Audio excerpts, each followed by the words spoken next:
And welcome all of you. आज हम start करने वाले हैं हमारा नया टॉपिक डॉटनेट टेक्नोलॉजी में। तो आज हम बेसिक्स डिस्कस करने वाले हैं डॉटनेट फ्रेमवर्क। इसको हम कंप्लीटली डिस्कस करेंगे अपने इस प्लेलिस्ट के अंदर। तो डॉटनेट फ्रेमवर्क बेसिकली हम बोलते हैं डॉटनेट लैंग्वेज। डॉटनेट एक लैंग्वेज नहीं है, बेसिकली डॉटनेट एक फ्रेमवर्क है जिसको माइक्रोसॉफ्ट ने डिज़ाइन किया था। अब मैं आपको कुछ प्री रिक्वेस्ट बताती हूँ जिनकी नीड है हमें डॉटनेट जब हमें अगर सीखना है तो उसके लिए। फर्स्ट थिंग इज दिस, मैंने यहाँ पे प्री रिक्वेस्ट लिखे हुए भी हैं तो इनसे आप देख सकते हैं। सबसे पहले अब मैं हार्डवेयर के टर्म में बता रही हूँ। हार्डवेयर के टर्म में आपको सबसे पहले विजुअल स्टूडियो आईडी आपके सिस्टम में होना चाहिए। इसको आप इजीली इंस्टॉल कर सकते हो। बहुत सारे वर्जन अवेलेबल हैं। कुछ डॉटनेट फ्रेमवर्क के अंदर आएंगे, कुछ आपको जो लेटेस्ट है वो डॉटनेट कोर फ्रेमवर्क आपको वहाँ शो होगा, तो आप वहाँ से इजीली इंस्टॉल करिए। उसके बाद डेटाबेस हैंडलिंग के लिए हमें एक सॉफ्टवेयर की नीड होगी, वो हम यहाँ पे यूज करने वाले हैं एसक्यूएल सर्वर। आप एसक्यूएल सर्वर के भी डिफरेंट वर्जन्स अवेलेबल हैं।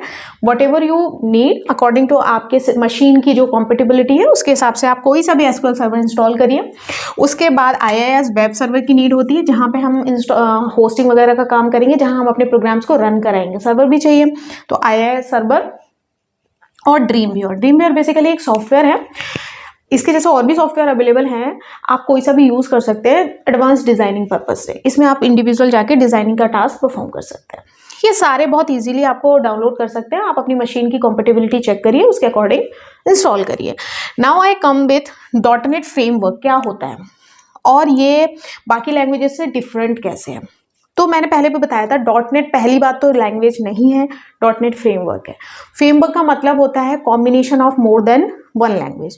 डॉटनेट फ्रेमवर्क जब इनिशियल कंडीशन में आया था तो अप्रॉक्स आई थिंक 26 लैंग्वेजेस का कलेक्शन था उसके अंदर। जब डॉटनेट इनिशियल कंडीशन में आया था 2005 और 2007 उसके आईडी हम यूज कर रहे थे, उस टाइम की बात कर रही हूँ मैं।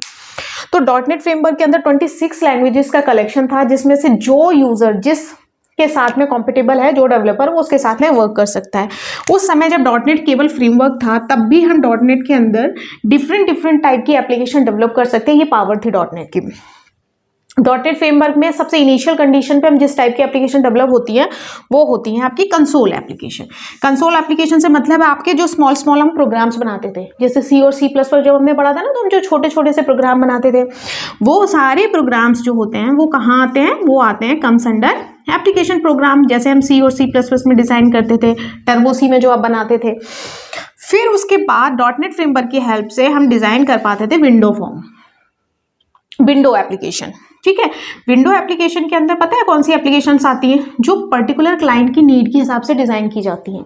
फॉर एग्जांपल एक ऑर्गेनाइजेशन है, उनको अपनी फंक्शनलिटी के हिसाब से एक सिस्टम चाहिए, पर उन्हें वेब पे नहीं चाहिए क्योंकि वो उनकी ऑर्गेनाइजेशन की विद इन द प्रोसेस के हिसाब से चाहिए। फॉर एग्जाम्पल एक ऑर्गेनाइजेशन, एक कॉलेज है, उनकी लाइब्रेरी को कैसे मैनेज करना है, तो हर यूनिवर्सिटी और हर कॉलेज की लाइब्रेरी को किस तरीके से मैनेज करना है वो अपने अपने रूल्स और पॉलिसीज हैं। तो इसलिए सॉफ्टवेयर कैसे होंगे, विंडो एप्लीकेशन, क्योंकि उनकी स्पेसिफिक नीड के हिसाब से बनाए गए हैं।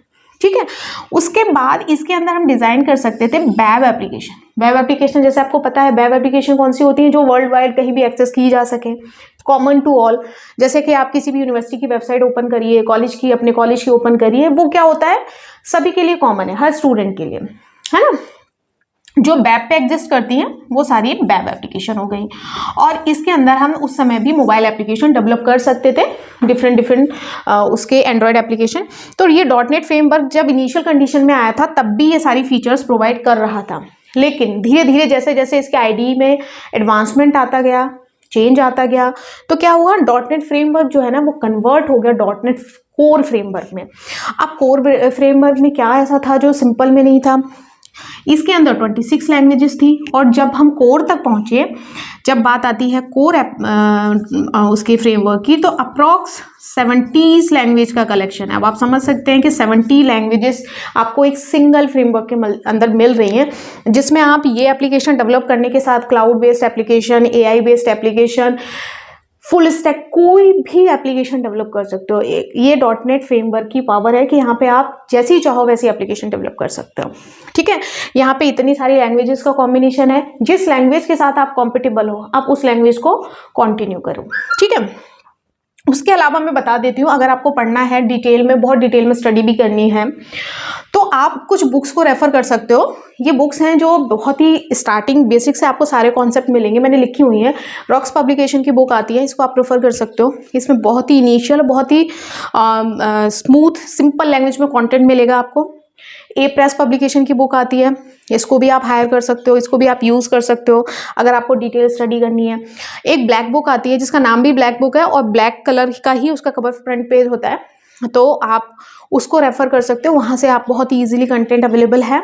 उसके अलावा C#.net की इंडिविजुअली भी बहुत सारी बुक आती हैं। इनिशियल कंडीशन में फेजेस में स्टूडेंट प्रेफर करते हैं कि बाला गुरुस्वामी जी को परफॉर्म कर लिया जाए, तो बाला गुरुस्वामी में बहुत बेसिक से समझाया गया है। तो आप डिटेल स्टडी के लिए अगर आप बुक को प्रेफर करना चाहते हैं ऑनलाइन स्टडी के साथ साथ, और आई थिंक करना भी चाहिए, क्योंकि ये तो आप इनमें से कोई भी बुक आप अपने अकॉर्डिंग से जो आपको परफेक्ट लगे आप प्रेफर कर सकते हैं। ठीक है, ये तो हो गई बुक की बात। नाउ आई कम, कुछ बेसिक चीज़ें अभी मुझे आपको बतानी है कि .NET फ्रेमवर्क में क्या क्या होते हैं, की टर्म्स। डिटेल खैर हम लेक्चर बाई लेक्चर स्टडी करेंगे, ये तो आपको आपके क्वेश्चंस के आंसर भी मिलेंगे, लेकिन इसमें बहुत सारे की टर्म्स ऐसे होंगे जो आपको बताने पड़ेंगे, मैं बता देती हूँ। IDE क्या होता है?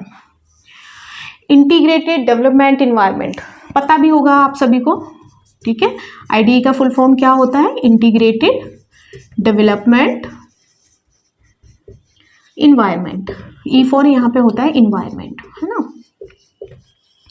IDE क्या होता है? IDE आपको सारी फैसिलिटी प्रोवाइड कराता है। देखो मैंने ये लिखा भी है इस तरीके से आपको समझाने के लिए कि जो एक IDE होता है ना, इसके अंदर कॉम्बिनेशन होता है। कंपाइलर तो होगा इसके अंदर, ठीक है, क्योंकि आप जो कोड लिखोगे उससे कंपाइल कराना पड़ेगा। तो IDE कंटेन क्या करते रखता है? कंपाइलर को भी कंटेन करता है। एडिटर, आप कोड कहाँ करोगे? फॉर एग्जांपल आप C सीख रहे हो, टर्बो सी क्या है? एक एडिटर है जिसपे आप कोड लिखते हो, फिर आप उसे कंपाइल कराते हो। तो कंपाइलर होता है IDE के अंदर, एडिटर भी होगा ऑफ कोर्स आप जहाँ लिखोगे। रन टाइम इन्वायरमेंट भी प्रोवाइड कराता है IDE कि हाँ भाई रन टाइम इन्वायरमेंट ऐसा होगा, रन होने के बाद ऐसा दिखेगा, तो वो सारी, और अदर जो टेक्निकल सपोर्ट होता है वो भी प्रोवाइड कराता है। तो यहाँ पे इंडिविजुअल अलग अलग चीज़ नहीं, कंपाइलर, एडिटर, यहाँ पे सभी का एक कॉम्बिनेशन होता है जिसे हम बोलते हैं IDE, इंटीग्रेटेड डेवलपमेंट इन्वायरमेंट। इसीलिए इसका नाम है इंटीग्रेटेड, मतलब एक से ज़्यादा चीज़ों को इंटीग्रेट करना, ठीक है, तो IDE होता है। नेक्स्ट क्लास में मैं आपको एक चार्ट भी दिखाऊंगी बना के, जिसमें बहुत सारे वर्जन्स हैं IDE के, तो वो अगर आपको चाहे तो आप नोट डाउन कर सकते हैं कि कितने वर्जन अब तक लॉन्च हुए हैं और कहाँ से कोर .NET फ्रेमवर्क स्टार्ट हुआ है।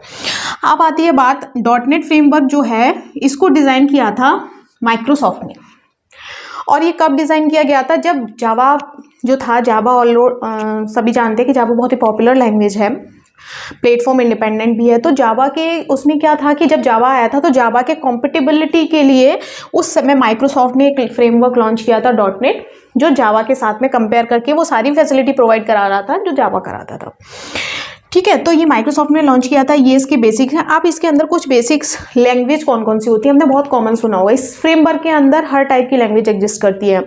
अगर आप C++ के साथ कॉम्पिटेबल हैं तो आप C++ .NET सेलेक्ट करिए। अगर आप चाहते हैं कि नहीं मुझे विजुअल बेसिक पहले सीखा था, मुझे विजुअल बेसिक में ही काम कंटिन्यू करना है, विजुअल बेसिक .NET का ऑप्शन भी अवेलेबल है, C#.net का अवेलेबल है, F#.net भी अवेलेबल है, जावा J#.net भी अवेलेबल है। तो आप जिस लैंग्वेज के बारे में आपको बेसिक इंफॉर्मेशन है, आप उसको इस फ्रेमवर्क के अंदर उसी लैंग्वेज को कंटिन्यू करके टास्क परफॉर्म कर सकते हैं। दूसरी चीज़, प्योर ऑब्जेक्ट ओरिएंटेड है, तो सारे UPS के कॉन्सेप्ट इसमें यूज होंगे, जैसा हमेशा से ऑब्जेक्ट ओरिएंटेड में होता था, class, objects, methods, packages, name space.